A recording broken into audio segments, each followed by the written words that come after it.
Listen, I'm just going to kind of set the stage for you tonight. I'm going to tell you my best estimate of what's really going on the ground here, what's been going on, what's happening both physically on the battlefield as well as in capitals around the various parts of the world, in diplomatic things behind the scenes. But I'm going to tell you what an unemotional assessment of what has taken place and what is taking place, and then I'll tell you where I think it's going to go after that.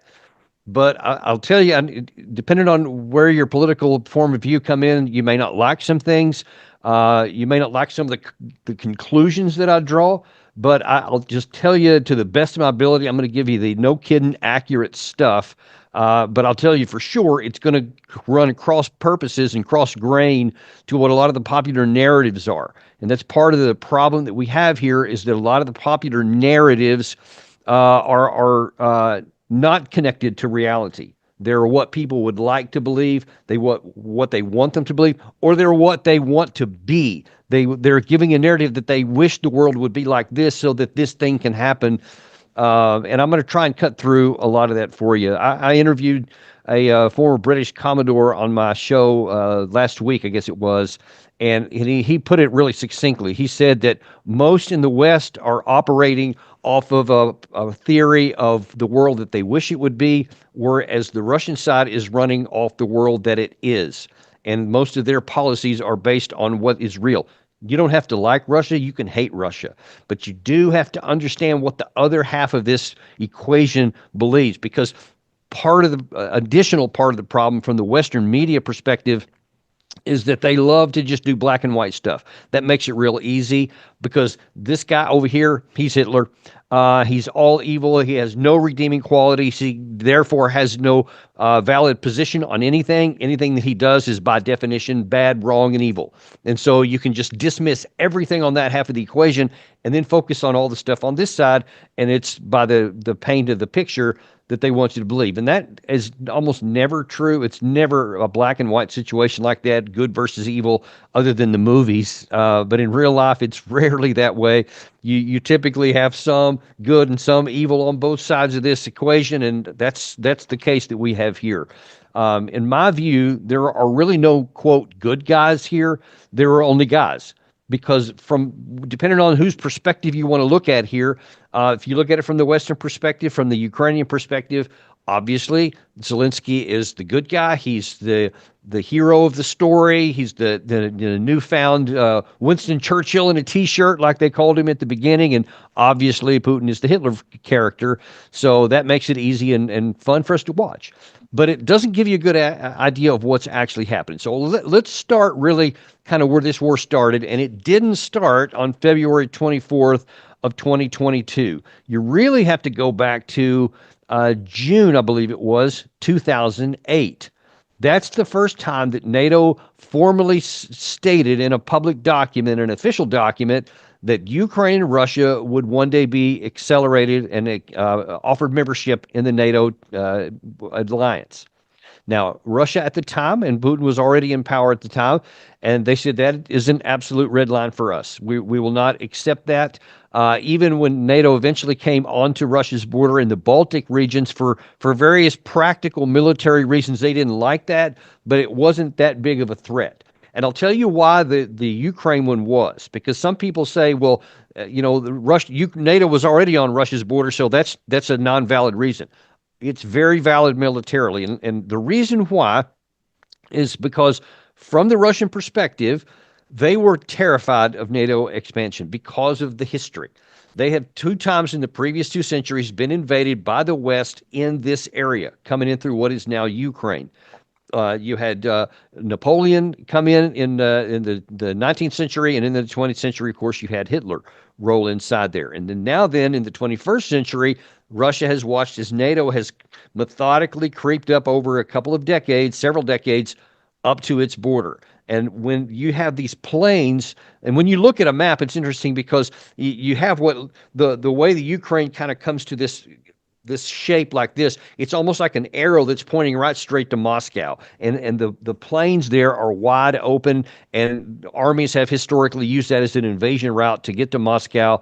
So they have some very legitimate concerns and historical scars that's why they say no, there's no way that we would allow NATO in, because you put Ukraine NATO armies in there, you put NATO missiles in there, rockets, air defense, etc.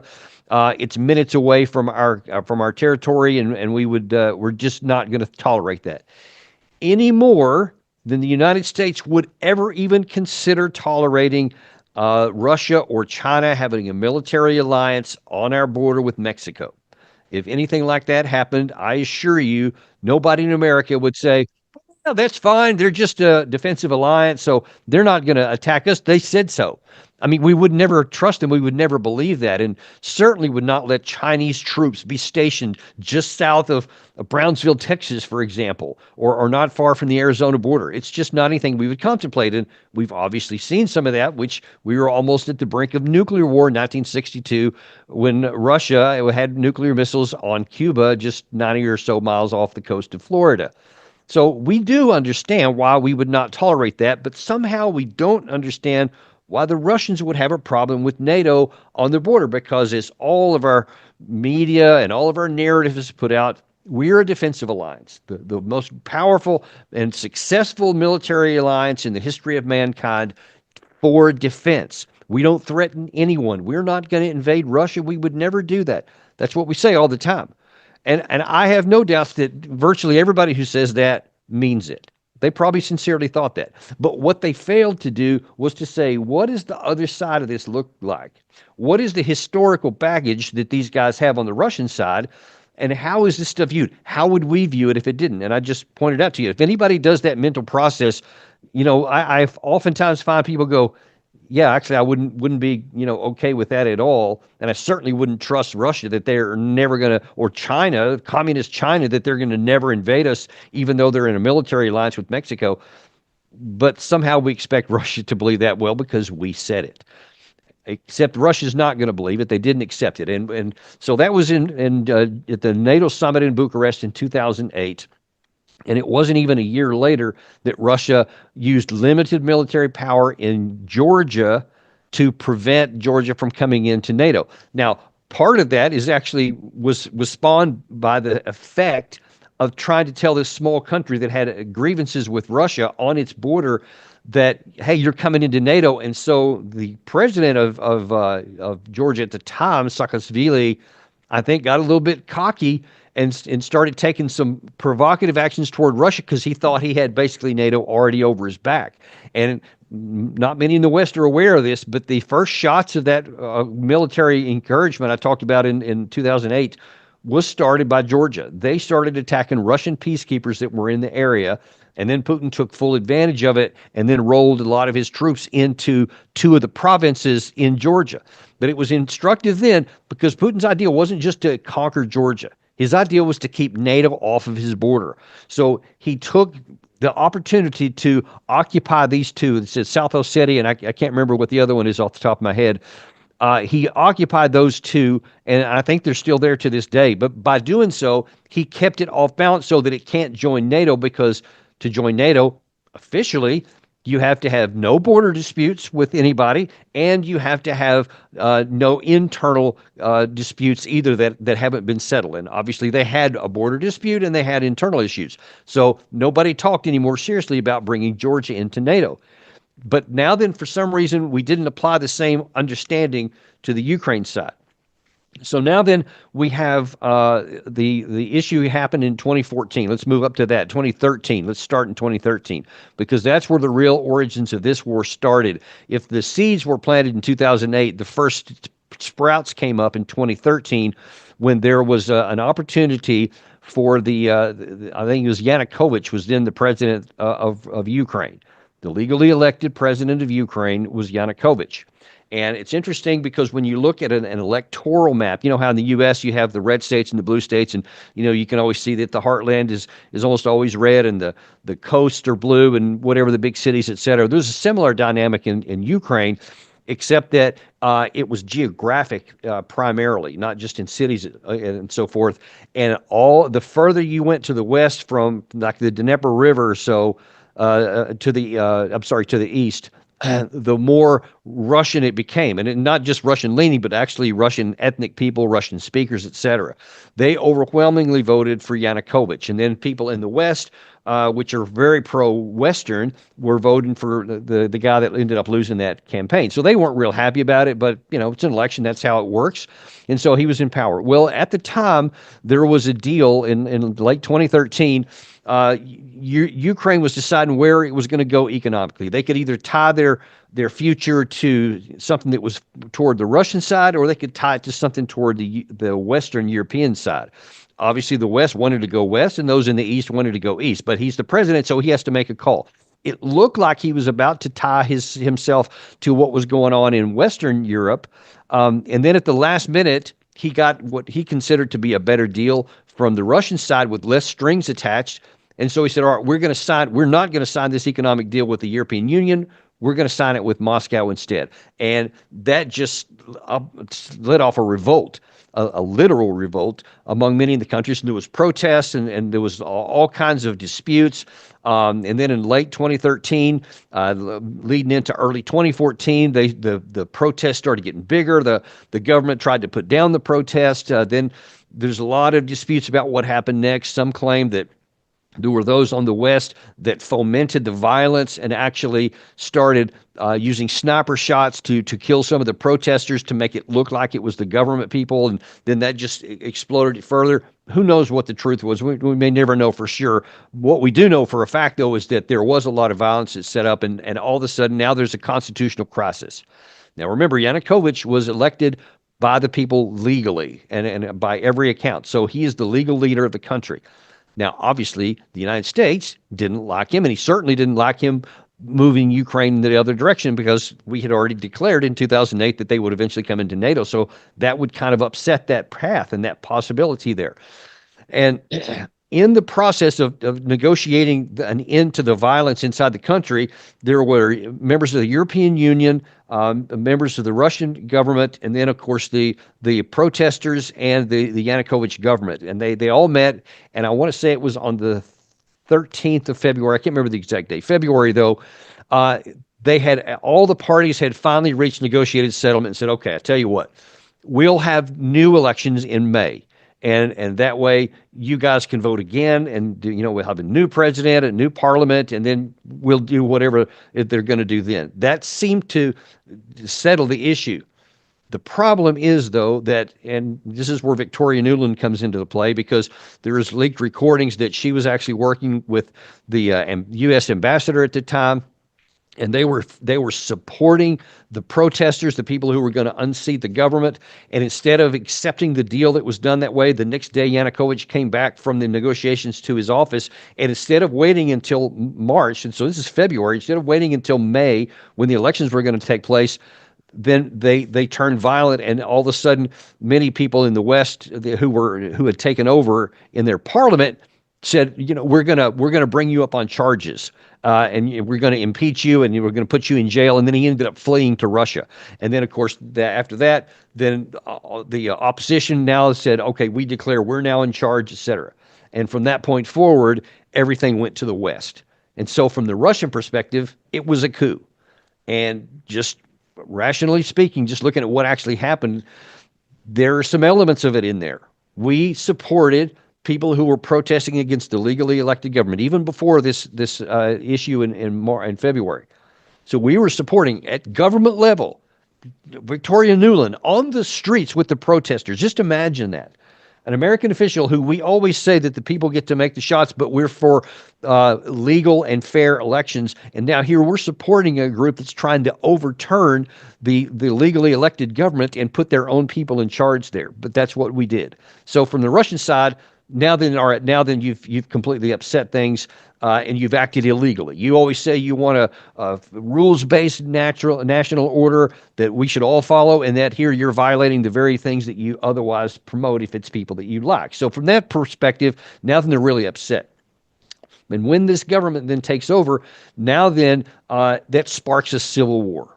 So a civil war breaks out in Ukraine, and the new people who were in charge of the Ukraine government, another just real problem, because when it was the Yanukovych government that was using military force to suppress the protesters, we said that's wrong and you can't do it. But then once those guys took over, now then they're using the actual army to suppress the people in the eastern part of Ukraine. And there was large-scale bloodshed. It was just a lot of violence that was used, and terrible things all the way down in Odessa and certainly in the Donbass. And that literally started a war that happened. And then as a result of that, then Russia started helping a lot of the separatists, the ethnic Russians in the eastern part, with a lot of military equipment. Some claim there was actually some soldiers. Evidence that I have uncovered said no, it wasn't Russian soldiers, these so-called little green men you may have heard about at the time. That wasn't Russian soldiers, but it was Ukrainian soldiers who had defected over to the rebel side, to the ethnic Russian side. So they were Ukrainians, but they took off all their patches because they said, we're no longer fighting for Kiev, we're fighting for the Donbass and the areas there in Luhansk and Donetsk. So that turned into then this a war that eventually settled on a certain line of contact for only Luhansk and Donetsk in the upper northeastern portion of the country. And so now then the West tries to try and settle that, and they say, all right, how about this? Let's have the Minsk agreements. And it was in Minsk, Belarus, where the four people met. It was Germany, France, Russia, and Ukraine. And those four, I think they called it the Normandy Group. They said, all right, we'll come up with this negotiated settlement. Russia and all of its military forces will demilitarize, and they'll leave the country. Or the Russian forces weren't there, but they would demilitarize with all the equipment that they had gotten, because they had gotten, I'm talking tanks, anti-armor systems, etc. So they would withdraw all of that stuff, and they would go back into Russia. And then on the Ukraine side, basically, they would say, okay, we'll change our constitution, and there will be limited autonomy for the people who live, the ethnic Russians who live in the east. And they will still all be under the control in Kiev, so it'll be one country. But when that didn't happen, and actually even before that, when the civil war broke out, it's important to point out here, Russia took advantage of the opportunity, and they annexed Crimea. That was the first part that left. And it's about 95% ethnic Russians, if I'm not mistaken, and that a vast majority are Russian. They had a plebiscite, overwhelmingly voted that they wanted to go to Russia. Of course, we said that's not legal. You can't do that. And so no one recognized it to this day. But the Russians did. They said that is Russian territory from this point forward. So part of the Minsk agreements said that, all right, this will solve the whole problem minus Crimea. That's something that will have to be dealt with later, if at all. But the important thing is, from the Russian side, again, the key thing was never accomplished, which is, we know subsequently from Angela Merkel, from Holland from France, and then in 2023 from Zelensky himself. They never intended on abiding by that. They never even had the vote to change their constitution, and consequently, nobody in the East ever got the political autonomy that they were promised. So that just continued to fester. Now then, this is another part almost nobody in the West is aware of. In March 2020, or in 2019, first of all, Zelensky is elected president over, I can't remember who he defeated at the moment. He's still in parliament, the other guy is. But Zelensky won the election in 2019. In 2021, he passes a law in March of 2021 that says that now then Ukraine will retake all of their lost territories, to include Crimea, to include Luhansk and Donetsk, and they'll do it by force if necessary. And that sparked an outrage from the Russian side, because they said, not only are you not following Minsk, now then you're talking about militarily retaking these territories. So they start moving troops up around the borders. And that's when the first time the Russia started moving forces up in the area. Then and they said, don't do it. Don't use force against these people. Go back to the Minsk agreements. Russia, almost to the very end, continued to say, just execute the Minsk agreements. But they didn't do that. And so now then we're moving into the summer of 2021. Joe Biden is elected president. He has a meeting with Putin in June of 2021. It's apparently their first, and turned out to be their only meeting.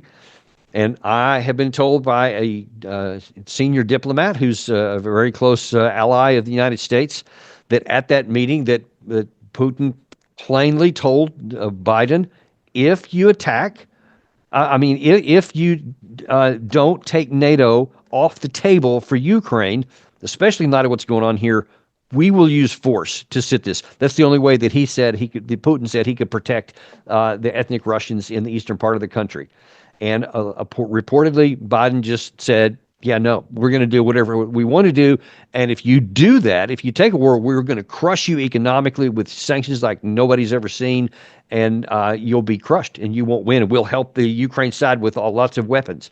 And Putin said, "We're going to use force if you don't do that." So now then, we thought in the September it kind of went a little bit lower with the temperatures, but then things picked back up. And again, Zelensky starts talking about NATO. NATO leaders start talking about, yeah, nobody's going to tell us who can get in NATO. We make that decision. Moscow has no veto, etc. So the Russians start building up more and more combat power. And then you may remember in December, Putin gives a last ultimatum. He says, all right, you won't do the Minsk. Here's another opportunity. If you'll do these things here, basically declare neutrality and declare political autonomy, still political autonomy for the Donetsk and Luhansk areas, or we will use military technical means to resolve the situation, which was barely thinly coded words for will attack. And then in January, you had President Biden publicly say, we have intelligence that shows Russia is about to invade, they're about to attack. And instead of saying, and we know this for a fact because Jens Stoltenberg, the former NATO Secretary General, actually said, hey, we were told by Putin, if you take NATO off the table for Ukraine, there won't be a war. And he said, of course, we didn't sign that. So he knew that the one way to avoid war was to just declare that NATO was not coming into Ukraine. And this is a good point to pause, and I'll pick this up. I see we're running a little bit late here. Europeans told Zelensky, and I've been told this by somebody who used to work for Zelensky, so this is firsthand information I'm giving you right here, that he was told point blank by senior leaders of several key European countries that NATO would never actually be given to Ukraine. They said this stuff that nobody will take it on the table. It's someday they're going to, but they're saying it ain't going to happen. And there's many practical reasons why we would never tie our national security to an Article 5 guarantee for Ukraine on the border with a nuclear-powered Russia. It made sense not to do that. But instead of just declaring that to be so and taking war off the table, we kept the fiction going on that, no, we're going to keep doing it no matter what. And then Russia makes good on its promise, and then you have on February 24th, 2022, the beginning of the offensive operation, the so-called special military operation that Ukraine has. Now, so right away, this is important to understand, right away, within days, Putin is already saying, I'm willing to have a negotiated deal. You didn't take the one in December. We're still offering one here. So let me pause for a second, because one of the things that I keep hearing over and over, even to this day in many leading Western officials, is that Russia has never been serious about having negotiations. That's patently false. Russia has been for negotiations from the beginning all the way through. And that was especially seen in Istanbul in April 2022, where both Ukraine and Russia diplomats met together in Istanbul with Erdogan as kind of the host, and they were this close to having a negotiated settlement. But then it's a little bit cloudy here, but from sources that I have, a combination of Boris Johnson from the UK and Zelensky himself decided, no, we're not going to take this off-ramp. We're not going to take the peace that could have been had here. We're going to keep fighting, and I want more stuff from the West.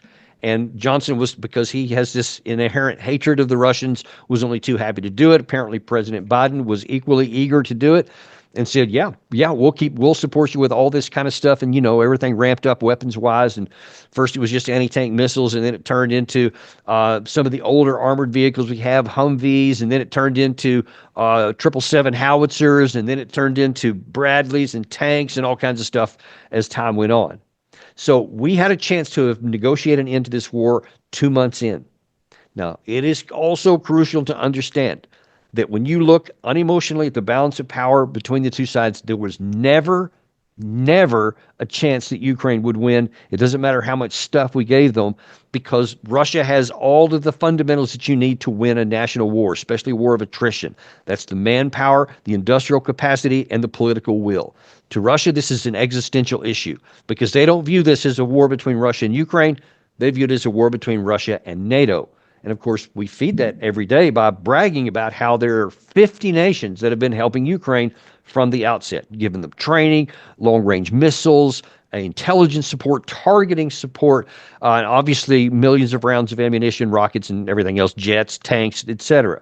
So that's why the Russians it's an existential fight, and they have the political will. Whatever the cost is, they are going to continue fighting, and we should understand. And I wrote about this in 2021. I wrote about it in 2022. I wrote about it in 2023, that there was no prospect for that offensive that summer to work, or any of the others, because the balance of power was irrevocably on the Russian side. And all the people in the West, all the people in Kiev, kept ignoring the hardcore realities on the ground and the fundamentals that build each side.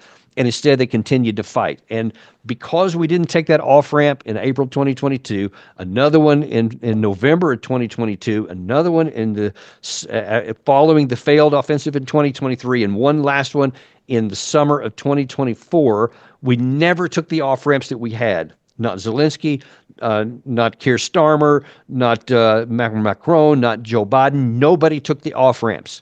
And now then probably north of 1 million Ukraine men are dead. And 20%, 22% of the country is under Russian occupation, and it will never come back. There are no negotiations that can get that back. And so now here we come with President Trump in there. Whatever you may think of him, he has taken a radically different approach than his predecessor, and he is going to end this war. He will not continue it on. So the question is going to be, how's it going to end? Who's going to be involved? What are the final terms? That's all we're at right now. And you still to this day have lots of people in the United States and in Europe especially who are still with this myth that if we just give a little more stuff, then that will change the dynamics. And it won't. Let me just tell you point blank here, and then I'll stop and we'll take some questions. At this point, the same thing is true now as it was when the war first started, as it was months before the war started. There is no path to a military victory for Ukraine now or ever. And because of all the losses they've had and the strength, the increase in power that the Russians have generated over the last 3 years, the only question now is, how bad is the final defeat going to look? If we make a deal right now and Trump just says, all right, whatever we got to do to get this off the table right now, it's going to be an ugly defeat.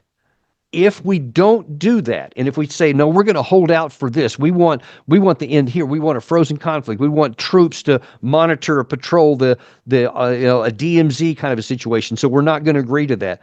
Then Russia will continue its offensive operations. They have not slowed down. They have not paused. They're continuing to pick up speed. Probably come March, we're going to see an even bigger offensive operation from the Russians when the weather gets better and they have some units that they're training right now come into the fray. So you either take a bad deal right now, or you don't take it, and instead you're going to get a horrific deal imposed upon you when the Russians eventually capture even more of the targets here and probably destroy the Ukrainian army at some point, where they collapse. At some point, they're going to get so small and hammered that they can't even continue fighting. That's the place that we're in right now, and that's not a very pleasant place to be, but it's only because we refuse peace in December 2021. We refused peace in February, or March and April of 2022, November 2022, June 2024, and now then here we are in February 2025, and we dare not refuse peace again. Well, thank you so much, Colonel, for that comprehensive overview of how we got to the present situation and what the prognosis is. I'm sure we'll go into some specifics, I think, if you have time, on the negotiations themselves and what the issues are that have to be resolved and all that. I'm sure we'll have some questions on that. But first, I just want to mention to people that we, in commemoration of the 3rd anniversary of the end of the war, at the beginning of the war, I should say, this coming Monday, we will have a standout at Park Street Station in Boston. So if any of you live in the greater Boston area and would be willing to come in for an hour from 12 to 1. We'll have leaflets, we'll have a table there, we'll have signs. We'll be trying to uh, let people know how important it is to end this war and to end it now, and to end it through negotiations, as opposed to more escalation. So here is the announcement of that rally this coming Monday. It starts at 6:30 in the I'm sorry, it starts at noon on Monday, and that will go till 1:30, somewhere in there. And it'll be just a Oh, it's witness. Northampton too, not just Boston, 2 locations. Thanks, Cole. Yeah, there'll also be a rally, as you can see on the chart here, on the leaflet here from Northampton at 94 Pleasant Street. So if any of our viewers are from Western Mass, and I'm sure many of them are, please join this standout here at 94 Pleasant Street, which is outside the office of Representative Jim McGovern. So that those two events will take place this coming Monday. Please join us. And I don't know, I think Brian is maybe putting some links in the chat about how to sign up, that you'll be coming. We'd like to have a sense of how many people will be there. And the next announcement is, very quickly, Brian is going to put up what we call a urgent action alert, and give a chance to call for negotiations that are as fair as possible and as soon as possible. And Brian, do you want to just describe what this is all about? Sure, I can do so just briefly. If it's not your first webinar with us, this won't be new to you, but we've set up this link here in the chat, and we'll be sending it out in a follow-up email along with the copy of the recording of this program. And if you click that and put in your address, it automatically looks up your senators and your representative in the House, and it allows you to send them a message basically supporting negotiations as a means to end this war, as opposed to a military solution, which, as the colonel said, we're now in a war of attrition. The military solution is not going to be good for the people of Ukraine. Negotiations to stop the killing are the surest and quickest way to end this war. You can personalize that letter as well, so it matches up with your view, your take on this exactly. But if you feel that we need negotiations and support for negotiations to end this war from Congress, please click on that link, send a quick message. Just takes 30 seconds or so, and it really does help us. We need to change the tide and build support for a negotiated end to this war. Thank you, Brian. Thanks very much. So we will take 30 seconds for people to click on the link and see if you agree with that message to your members of Congress, that you'll please sign it. We realize, of course, a lot of people have a lot of questions about things, aren't quite sure of how they feel about it. But if you agree with the need for negotiations now, we hope you will sign that. And we're going to go into a question and answer period here. Would ask people to use the React menu option at the bottom of your screen and raise your hand, and we'll try to get to as many people as we can with your questions. We will ask everyone to please don't take any longer than a minute, and please try to make it a question. It's fine to say something in terms of your perspective, but please less than a minute, and we'll try to enforce that anyway. So if people could line up, just raise your hand. As I look at the raised hands, I will call the name out, and when that happens, Brian will unmute you so that you can ask your question. But I'm just actually going to start just to kick it off here, Daniel. What are the issues in the negotiations that will just have to be resolved in terms of some type of peace agreement? Russia has said in the 14 June lines that Putin articulated last summer, and that the foreign ministry is reiterating today, is that they have to have all four of the administrative borders of Luhansk, Donetsk, Zaporizhia, and Kherson provinces. That the Ukraine has to be a neutral, non-aligned country, i.e., no NATO, and they have to be demilitarized so that they no longer pose a threat to Russia's border. What that means in practice is that some of the territory where Ukraine still controls, they'll have to evacuate it. They'll have to take their forces and move it out of it, because there's still pretty good chunks of three of those four provinces that are still under Ukrainian control. And then they'll have to declare non-NATO status, neutrality, and the NATO will have to acknowledge that, yes, we're never going to invite them in. And then they'll probably have some kind of a deal where they can only have a certain number of troops on their border, within their country, so that they don't pose a threat to Russia. Those are really tough conditions to accept. But as I point out, the alternative is that Russia just continues fighting and they kill hundreds of thousands more and then physically take the territory they want. And I promise you, if they have to fight for it, they won't stop at those four administrative borders. They'll almost certainly keep going to the Dnieper River and probably take 8 total provinces. Wow. Okay, well, thank you for that. Let's move to some of the questions here. Let's go to start with Gregory Gillis. Brian, do you see Gregory there, that you could unmute him? Thank you very much, Paul. Great. Thank you very much, Colonel Davis. Really a very succinct summary of what seems to be going on. Also, Scott Ritter, Douglas McGregor have been saying similar things to yourself, along with Dr. John Mearsheimer.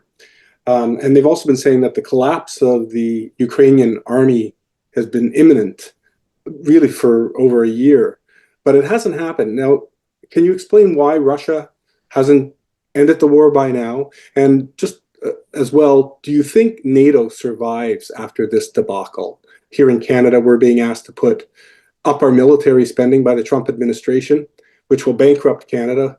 We're already spending enormous amounts on military spending, and that's going to really sink the country, but our politicians are going along with it. Thank you. Yeah, sure. I've actually had both Colonel McGregor and John Mearsheimer on my show many times, so I'm very familiar with their views on that. And that is something that we talk about a lot, because when you look at the fundamentals, there is every reason to think that the Ukraine military, I actually originally, I guess about a year ago, I said I think that they would be hard-pressed to be able to make it through the end of the summer and still not break somewhere. And obviously they continue to pass through that, and they continue to go to this day. That shows you that they are just absolutely committed to this, and they just don't see any alternative. And of course, they're continuing to be forced into the combat anyway, and that's one of the reasons why they continued on. But it's an art, and it's definitely not a science. And one never knows where the breaking point is going to come. And the problem is that many in the West think, well, because it hasn't, it never will. And because they did collapse earlier, like when McGregor thought it might, or when I thought it might, or Mearsheimer, et cetera, now then they're just thinking the opposite, and okay, well, then it'll never happen. And now then they're literally talking, and I'm not making this up, the foreign minister from Poland a couple of days ago at the Munich Security Conference actually said, well, this could go on for a decade. He said, wars of this type sometimes happen for a decade. We're 3 years in, and he's saying that, well, this should keep going for another 7 years. And just as assuming that the Ukraine men will continue to just keep dying in large numbers and not ever collapse. And I just think that is, I personally consider that an immoral position, because it just dismisses the value of the life of the Ukrainian people. Instead of finding out where the breaking point may come, let's don't ever get there and save the lives of everybody who's in there right now. Because why should they die? Why should they be the last ones to die for a war that's the conclusion's already reached? And that's one of the things that drives me and why I am so impassioned about this. Thank you. And thanks very much for your question. question. I'm sorry. You asked about the NATO. I think that's an open question. A lot of people say, no, we'll just continue to go on. But look, here's the reality is that the reason for NATO died in 1992 when the Soviet Union fell apart, and we've been looking for reasons to keep it going ever since. And there's not a lot of unity in NATO as opposed to what everybody claims, especially at last summer's 75th anniversary shindig here in Washington, D.C.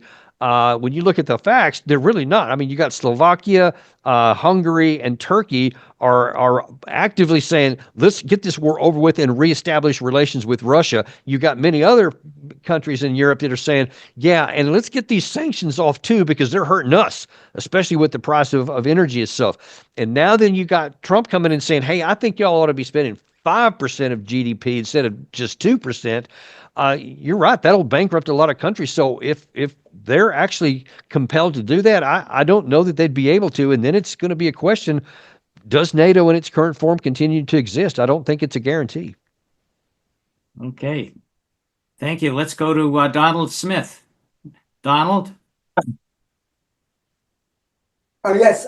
My question is, how many people in the foreign policy establishment, the diplomats military people agree with you and with people like Jeffrey Sachs that the U.S. is provoked Ukraine and is not innocent there? But how many of them are afraid to say that because they fear for their careers and their reputation? Because I heard from others that it's actually quite a few people who actually agree. And I think unless they come out and say it, it's hard to end the war because people will think, well, if the war was unprovoked, Russia's another Hitler. Putin is another Hitler. Yeah. And also, I think it's important to expose the provocations because it'll help stop the war with China that they intend to do. So anyway, how many people do you think actually agree with you? Thank you. Thank you. Yeah, it's not as many as you might think. There are some. There are a lot more that just think that it's not winnable and we shouldn't be fighting it, and they don't say a lot. There's not as many that go as far as John Mearsheimer, especially, who just flat out said that this was primarily our responsibility, our cause. But a lot of other people they just can't go that far. They just say, oh well, like I said earlier, we're a defensive alliance. We were never going to threaten them. They should have known that. They shouldn't have done this.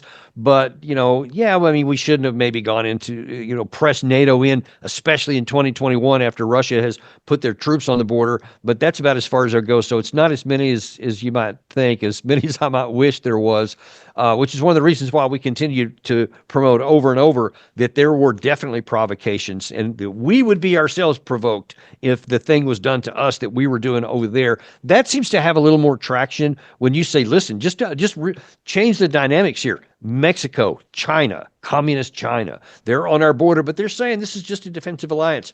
Nobody's going to be okay with that. And then you say, and then why are we think they're supposed to be okay with it? They wouldn't be, because we wouldn't be. So that seems to have more traction, but there's not as many as I wish there were. Thank you. Thank you, Donald. Let's go to Anatol Zuckerman.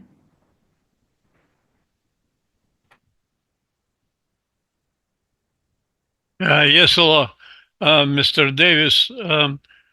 If NATO knew that Ukraine cannot win this war, what was the incentive for the NATO to, and most of all the United States, to start the war, to provoke that war, and to continue the war?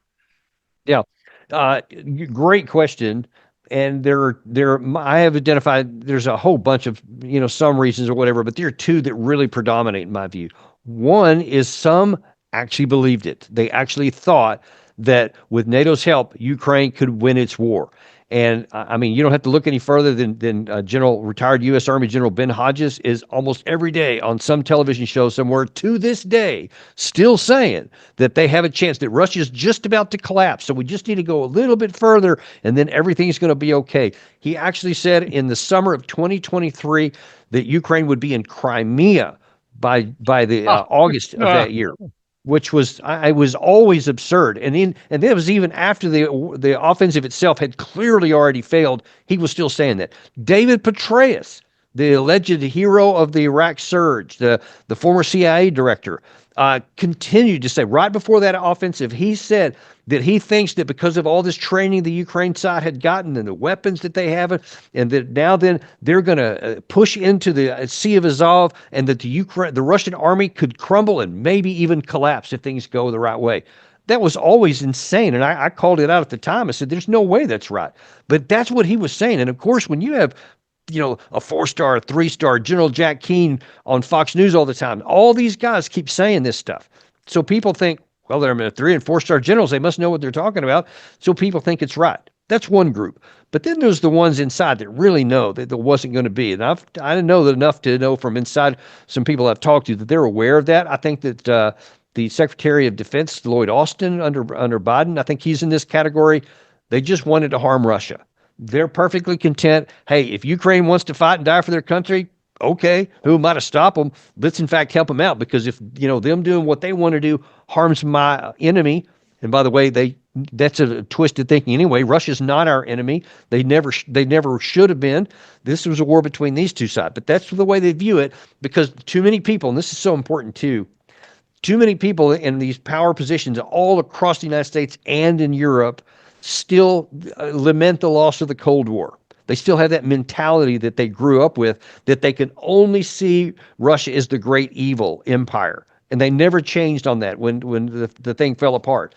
And so anything that harms Russia, they're for. Even if they know it's not going to work, that the Russians not going to win, they're like, okay, but eventually Russia will win. But just 100,000 Russians are dead, 250,000 are probably wounded, and it's cost them all this. They lost a lot of armored vehicles, et cetera. So cool.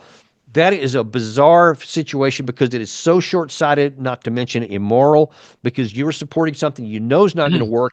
It's getting hundreds of thousands of Ukrainians killed for an event that can't help their country, and it has resulted in the rubbling of their cities, and now is going to result in the loss of their territory. And then instead of Russia being weaker, they are now stronger than they were in November, February of 2022. And so everything we did failed, both physically, militarily, and morally.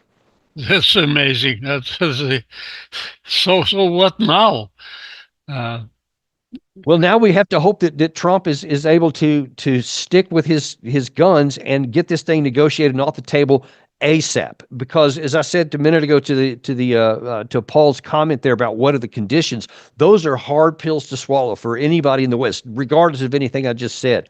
And Trump is already under huge pressure politically, both in the United States and in Europe, not to, quote, surrender to Putin. And that's the way it's going to be characterized. And they're going to put a lot of pressure on him not to do that. They want him to continue on with what Biden administration was doing, keep supporting Ukraine, to giving them weapons and so they can fight, blah, blah, blah. Nobody has any idea to fight to what. There's no way that Russia's ever going to be losing this war. So all you're doing is sacrificing more. So if Trump can put off that pressure and say, yes, we're going to give in on these deals here because we're thinking deeper. And by the way, that's what the Secretary of State said after meeting with Russia today for 4.5 hours. They're looking beyond the war already.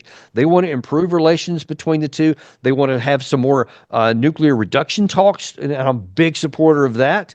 And they want to reestablish communications. They want to reestablish diplomatic relations and all of that stuff. So those are all really good things that I encourage and hope that Trump sticks to. It's just going to be hard for him to do. Okay, thank you. And thank you, Anatol. Let's go on to Susan McLucas.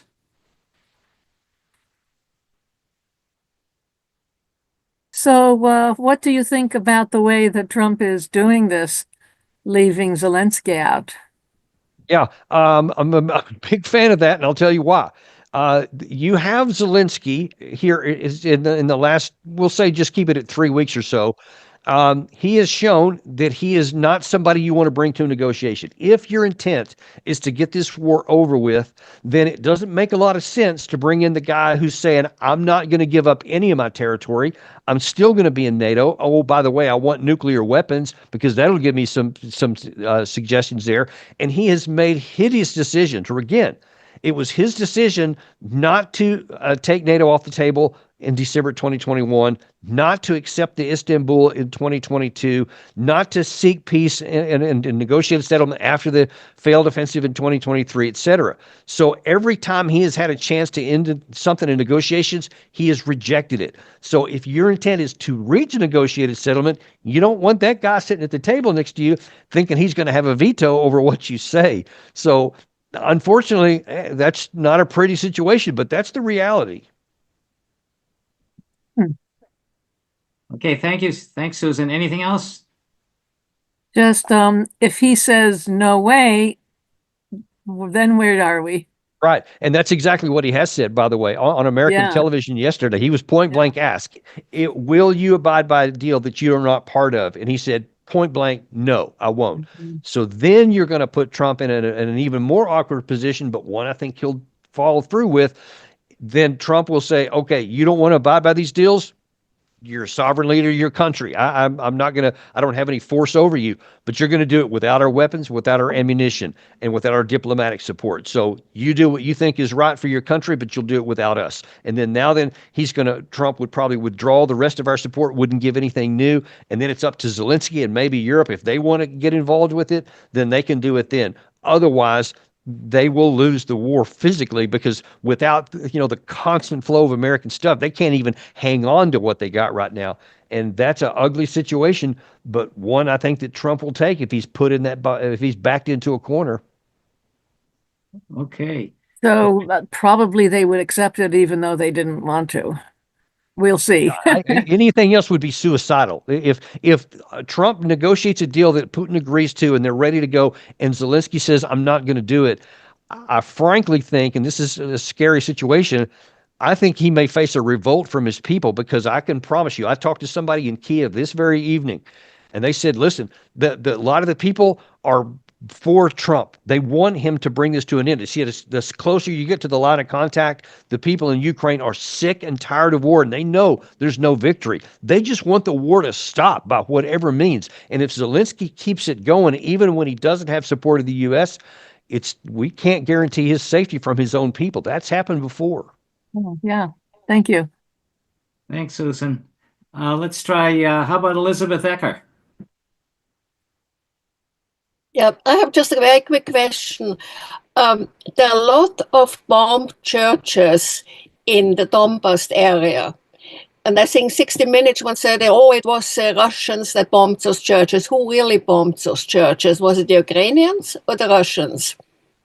I without having any specifics, I'm not sure. I just know that one of the biggest sticking points from the Russian side that they've been the most upset about is the fact that the Ukraine side has, gotten rid of a lot of the Russian Orthodox Church, or just the Eastern Orthodox Church in Ukraine, and they've been really upset about that, because it's a huge important part to many of the Russian soldiers that I've talked to anyway, and certainly what you hear from the Russian media.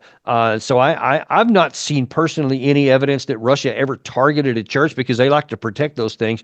But then it's hard for me to understand why the Ukraine side would specifically target a church. I rather think that some of that is because sometimes the church is just in the middle of an area you're bombing. Sometimes military forces will use it, and once they do, that takes it off the protected list, and it can now be attacked. I'm certain that some of that was done, especially in Bakhmut.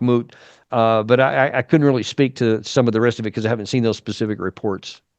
But the bombed monasteries too, and that seems to be purposeful, actually. But actually, Zelensky isn't elected anymore, so why do we worry about him? Well, that is a problem. That's another thing that's part of this negotiations right now, is that the Russians said, we'll negotiate with Zelensky, but we won't sign a deal with him, because he's, in their view, not a legitimate president, because he extended past his legally elected term of office. And then they said, until there's an election and somebody has the approval and the authority of the Ukrainian people in their constitution, then they'll sign a deal with that. They said it could be Zelensky. If he runs for office again and wins, and then he signs the deal, that's fine. But they said they won't sign a deal with him until somebody legally is elected in Ukraine. Okay, thank you, Mary. That's certainly an interesting point. Let's go to Mary Sifferlin.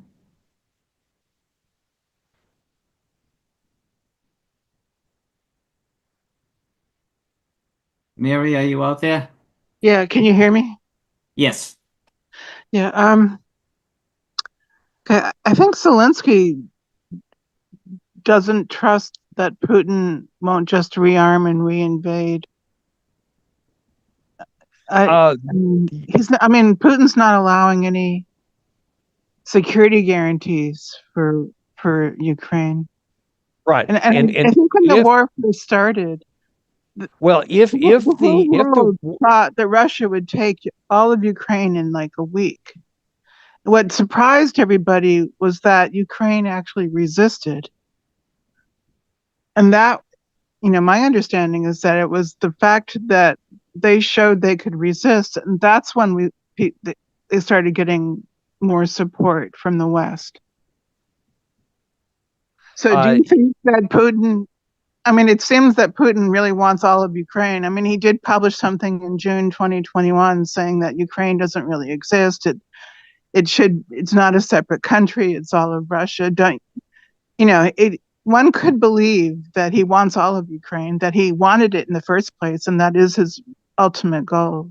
Yeah, no, I think I can tell you from a military perspective, they definitely did not want all of Ukraine and never had any intention to conquer all of it. And I can say that with confidence because of the number of forces that Russia employed for this. I think that what Russia thought they were going to do by having these 4 different arrows or axes of advance where they came in from 4 different directions with tanks and armored vehicles and airplanes and all this kind of stuff, I think they thought they would frighten Zelensky and his government, and that they would see that it was pointless to keep resisting, and they would agree to the terms that he wanted in December 2021.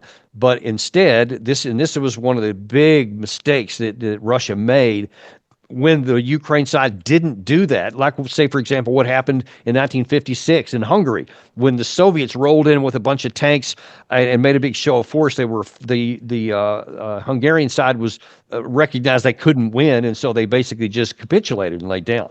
Well, I think Russia thought that was going to happen here too. And so they came in with way too few forces to actually conquer the land. If the Ukraine side stood up and fought bravely like they did, they didn't have a fraction of the number of troops that would be necessary to actually conquer the country. They came in with less than 100,000 actually came into the country in their initial barrage.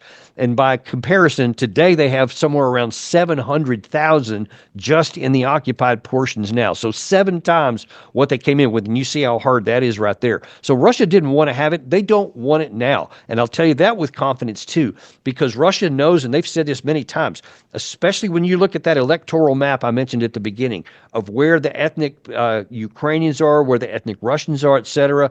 The ethnic Ukrainians hate the Russians. And they always have and have for a long time, especially now. And so Putin knows that if he were to physically defeat the entire country and then try to occupy it, he would be having a long-term a fight against partisans, just like the Germans did in like France or in Yugoslavia in World War II. And it would be a never-ending boil in a constant, putting troops there, even worse than what they did in Afghanistan and their 10-year war there. And there's no way he's going to do that. What he wants is security on his western border, so he has a buffer between him and NATO. If he conquered all of Ukraine, then now he's physically on the border with Ukraine, with NATO, and that violates what he wants to do. So I think that there is a lot of risk, or a lot of reason to suggest that in his own self-interest, not because we have to trust him, that he doesn't want to go beyond the Dnieper River, and that he does want a buffer state that's in between him that's non-aligned with NATO. Now, to your question there, one of the other questions you asked about, I guess, can they trust him because would Putin just come back in again after a deal? Well, he would have no more reason to, because if the conditions what they've laid out are passed, then they're demilitarized, so they no longer pose a threat to Russia. They have no need to come in and fight again. So there's no reason to think they would come back because there's nothing to gain. They would already have gotten it at the negotiating table. Great. Interesting points. Let's go. Thanks, Mary. Let's go to Francisco Manuel. Hello. Can you hear me? Yes. Does it work? Yes, perfect. Hello. You're an amazing report of this war, and I'm very proud to be able to speak to you. I'm from Portugal. I currently live in Germany, and the previous lady said something about what Putin wrote in that article before the war. And we in Portugal, or in the Portuguese-speaking countries, we tend to say that the Portuguese language is our motherland. And we all have this feeling that we all belong to this spiritual nation. And I think that's what Putin said, that Ukrainians were Russians and Russians belong to the same spiritual nation. He never said that Ukraine, that's a misreading of what he said. He never said that Ukraine doesn't have the right Yeah, and to I think exist the West as a did that on nation. purpose to try to make it sound worse. I agree. That's how I read it too. So my question to you is about Europe. We saw European leaders completely in disarray, saying different things all the time. Are we going to see the European leaders able to find a common wording, a common strategy, or the opposite? We are going to see the European leaders going into a blame game because of all the costs, because of all the trouble that we are perceiving. And last but not least, my other question would be, many European leaders are scared about the perspective of Ukraine falling apart, and probably in a civil war once the Zelensky regime falls down, or the war is over. And they are really afraid of millions of Ukrainians coming to Europe, running away. And is that why so many people are talking about sending an army to Ukraine, European soldiers to Ukraine, in order to stop any possible complete social collapse? That's possible. I guess I can't rule that part out. I guess they could do that. They certainly have some direct experience with it. I think somewhere around 15, 20 million Ukrainians have already flooded into various parts of Europe after the war started in the first place. So I don't know that there would be another big flood after the war was concluded, because now then there's no fighting, and there's actually reason for many of those to go back home. So I don't think you would see another big exodus. To your bigger question there about where the Europeans are, no, I do not expect them to have some unified position. I think we're already starting to see the evidence of that without the United States, there's no leader recognized in Europe right now that anyone else is going to rally around. I mean, you saw this emergency meeting they had following the Munich Agreement in Paris, and you heard almost nothing to come out of it afterwards, because they can't even agree among themselves. And there were only 8 of them. They didn't have any unified position even then, because they don't know really what they want to do. And then you saw Keir Starmer, who's definitely one of the leaders of those 8. I mean, he came out last night and said, okay, I get Trump talking about we need to spend more for our national defense. Okay, we'll do that. And then he says, and for this peace, we're willing to put British soldiers on the line of any negotiated settlement. But then he caveated it by saying, but we can't do anything unless the United States provides security guarantees and does that. So they're already backtracking significantly from what they said. And I assure you, Trump is not going to guarantee anything for any troops on the ground, which in any case is pointless, because the Russians would never agree to any foreign troops. And they have said so repeatedly and emphasized again today. So no, I think eventually the European leaders are just going to fall in line with whatever Trump tells them to do. I mean, I just think that's the truth. I hope so, because right now it seems that they want more carnage, they want more fighting. Yeah, they want more. They would be for more fighting in Ukraine, but they don't want to actually do any of the fighting themselves, because I think the biggest army on the continent other than Ukraine is France at like 200,000, and that's the total force. That's not just fighters. It's a very small percentage. There's a piece out in, I think it was the Telegraph today, that the UK military that Keir Starmer offered some, for this so-called force, has 1 armored division, and even that is not really combat ready. So there's not a lot of combat power for them to do any fighting. So they need to make sure that this does not expand anywhere, because it would be a rather rude situation if they got into a direct conflict with Russia. Okay, well, thanks for the question and the answer. And I've got about 10 minutes left, just so you know. Okay, let's try one more question and see where that takes us. Sayre Sheldon. Sayre, do you have a question? I'm questioning why I'm here. Yeah, we can hear you now. Because I don't think I have that much to offer. But on the other hand, I think you're all very aware that there's some big places where we could make a difference that we're not making a difference. And I'm willing to throw my hat in the ring, so to speak. And I live near here, and I live where I can walk to some of the same people whom I feel very close to. So I just wanted to thank you for being patient and being willing to sit along the sidewalk, so to speak, to share our feeling that we are very much inclined to do something about a good showing of people who realize that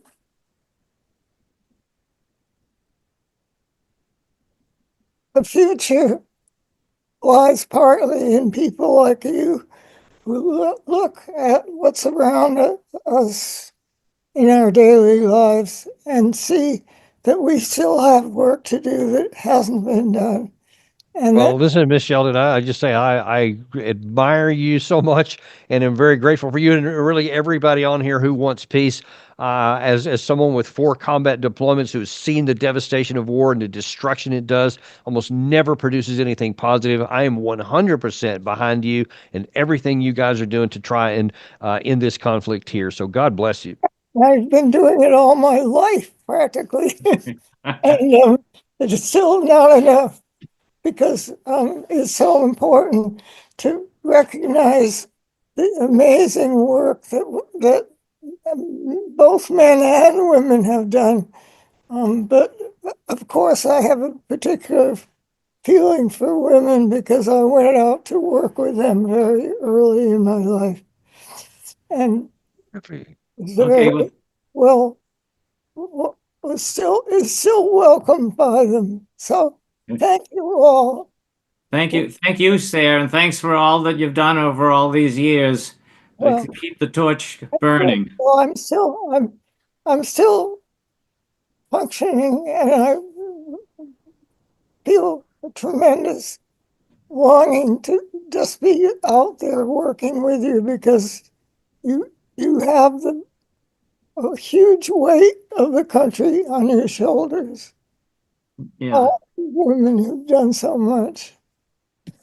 Thank you, Sayre. If you can get there, we'll see you on Monday. So I think we better let you go. We got one more. I get time for okay. one more. Okay, we go. David Hartsow has been waiting. How about Dave? You have a question? Yes, thank you so much for your presentation. So many people, including government leaders all over Western Europe and the United States, seem to believe that Putin is really another Hitler. And if he's not stopped in Ukraine, he'll begin trying to take over the Balkans and Poland, etc. I don't believe that, but of course, in every war, we've demonized the opposition. And but at any rate, how would you answer these people in a way to hopefully really convince them that that is just a lie?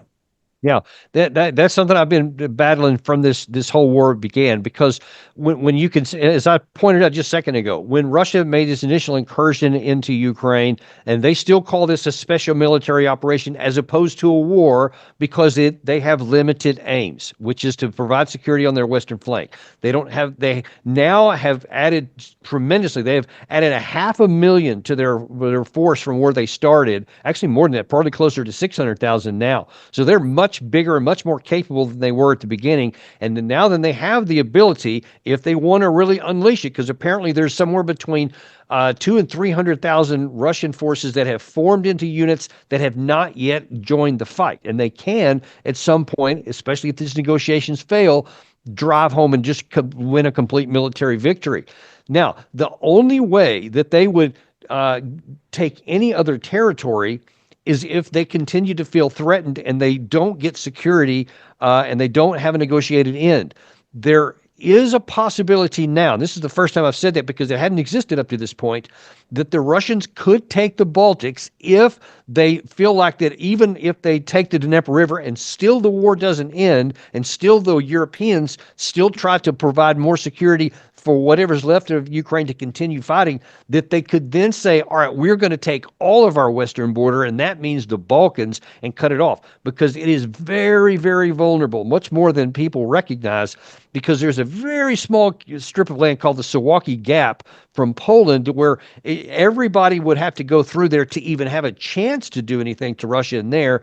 And I doubt anybody in Western Europe or Central Europe is going to risk a nuclear war with Russia over the Baltics if it comes down to it. And Russia now has the combat power. They can easily take the Baltics if they were put into a position.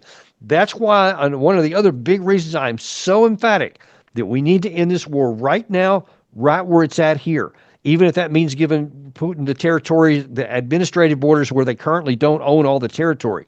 Because if we don't give that to them, they may calculate that they can take all of the territory by force in order to secure their own national western border here. So they're not going to go any further than that, though, because they don't have the force structure. Unless they mobilize and have like 3-4 million men and then build this massive army of tanks and everything else, they can't go any further than those places right there.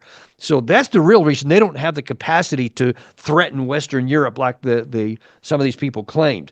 But if we're not smart, and if we act foolish and push Russia into a point to where they feel the only way they can secure their borders to take the Baltics, then that could happen.